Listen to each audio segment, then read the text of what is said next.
मैं पार्टी के लोगों को समय समय पर काफी हद तक सजग भी करती रही हूँ, किंतु फिर भी इस संबंध में सावधानी के तौर पर यहाँ मैं आप लोगों को ये कहना जरूरी समझती हूँ कि यहाँ प्रदेश में कुछ ऐसी भी छोटी छोटी पार्टियां व संगठन आदि हैं जो अकेले या फिर गठबंधन करके भी ये चुनाव लड़ सकते हैं। इनका मकसद कोई चुनाव जीतना नहीं होता है, बल्कि अपने स्वार्थ में पर्दे के पीछे से खासकर सत्ताधारी पार्टी को फायदा पहुंचाने के लिए ही होता है। और फिर ये लोग उन्हीं के हिसाब से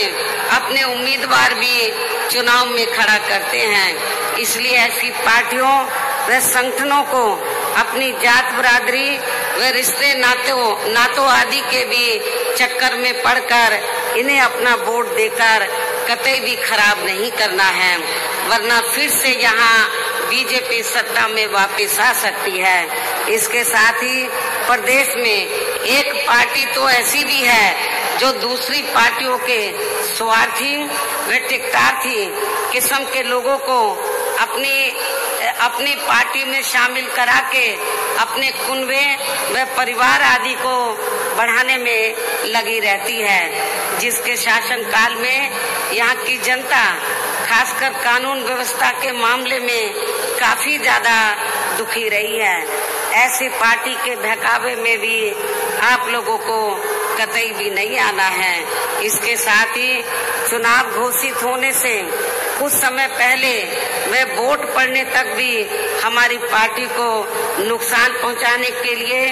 या खासकर जातिवादी मीडिया या फिर बीएसपी के विरुद्ध प्रायोजित किया गया मीडिया भी बीएसपी की स्थिति को जानबूझकर काफी कमजोर करके दर्शाता रहेगा, जिससे भी पार्टी के लोगों को बिल्कुल भी गुमराह नहीं होना है। और इस संबंध में हम जल्दी ही मुख्य चुनाव आयोग को भी एक चिट्ठी लिखेंगे कि किसी भी स्टेट में जब विधानसभा आम चुनाव का समय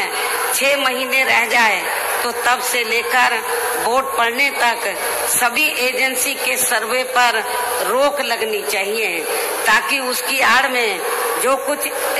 कुछ एजेंसी का धंधा चल रहा है तो वे बंद हो जाए तथा फिर चुनाव भी प्रभावित ना हो सके। जैसे आप लोगों को ये मालूम है कि बंगाल में जब विधानसभा का आम चुनाव चल रहा था तो वहाँ पर रिजल्ट आने से पहले तो सर्वे वाले तो ममता बनर्जी को बहुत पीछे दिखा रहे थे, लेकिन जब रिजल्ट आया तो उल्टा आया और जो सत्ता के सपने देख रहे थे तो वो उनका सपना चकनाचूर हो गया और ममता बनर्जी तो भारी बहुमत से वहाँ सत्ता में पुनः वापस आ गई। इसलिए आप लोगों को ये जो सर्वे वगैरह है इनके बहकावे में कतई नहीं आना है। इतना ही नहीं बल्कि अब तो चुनाव के नजदीक बीजेपी की केंद्र व यूपी की सरकार यहाँ अपनी पार्टी के पक्ष में हवा बनाने के लिए जिस प्रकार से सरकारी मशीनरी का इस्तेमाल कर रही है ये भी किसी से छिपा नहीं है। हो सकता है कि जब इससे भी इनका काम चलने वाला नहीं है तो तब फिर ये पार्टी आखिर में इस चुनाव को किसी भी मामले में हिंदू मुस्लिम सांप्रदायिक रंग देकर तथा उसकी आड़ में भी राजनीतिक फायदा उठाने का पूरा प्रयास कर सकती है। उसे भी ध्यान में रखकर आपको ये चुनाव लड़ना है। इसके साथ साथ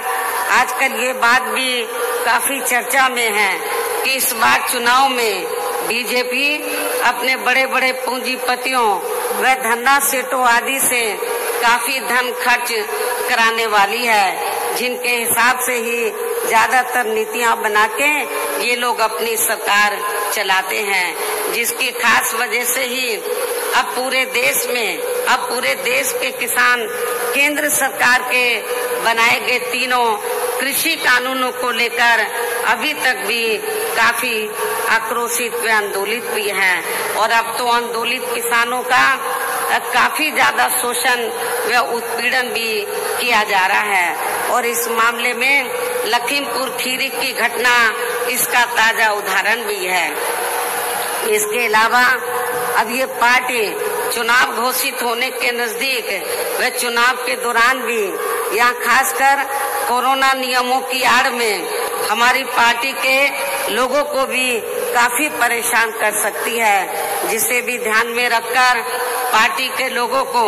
इस चुनाव में कोरोना नियमों का जरूर पालन करते रहना है। वैसे भी इस मामले में अभी सावधानी बरतते रहना ही आपके स्वास्थ्य व पार्टी के भी हित में बहुत जरूरी है। इसके साथ ही इस संदर्भ में सावधानी के तौर पर यहाँ मैं आप लोगों को ये भी कहना चाहती हूँ कि आजादी के बाद देश के अन्य राज्यों की तरह यहाँ आपके यूपी में भी काफी वर्षों तक ज्यादातर कांग्रेस पार्टी ही सत्ता में आसीन रही है। यही स्थिति केंद्र में भी थी, लेकिन कांग्रेस पार्टी की जातिवादी व पूंजीवादी सोच होने के कारण उस समय कांग्रेस पार्टी की रही सरकार में सभी जाति व धर्मों में से जो लोग अपने खुद के इस प्रदेश में रोटी रोजी नहीं मिलने के कारण उसकी तलाश में व मजबूरी में यहाँ से बड़ी संख्या में अपनी रोटी रोजी के लिए पलायन करके दूसरे राज्यों में चले गए थे। तो उनमें से इस बार अधिकांश लोग कोरोना काल में वहां से पलायन करके फिर से अपने खुद के प्रदेश यूपी में वापस आ गए थे और लगभग यही स्थिति कुछ और राज्यों में भी हमें देखने के लिए मिली है। किंतु इनके लिए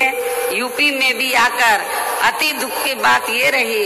कि यूपी की वर्तमान भाजपा सरकार ने ना तो इनकी रोजमर्रा की जरूरतों को पूरा किया तथा ना ही इनको रोटी रोजी के साधन देकर इन्हें यहाँ स्थापित करने का भी कोई प्रयास किया है, जिससे दुखी होकर तब ये लोग यूपी से लॉकडाउन के हटते ही यहाँ से पुनः पलायन करके अपनी रोटी रोजी के लिए फिर से दूसरे राज्यों में वापिस चले गए। इसके साथ ही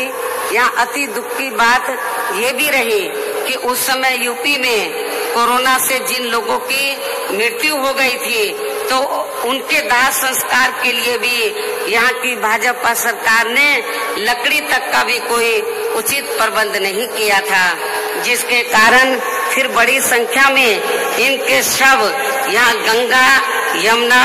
नदी नालों आदि में बहते हुए हमें नजर आए हैं।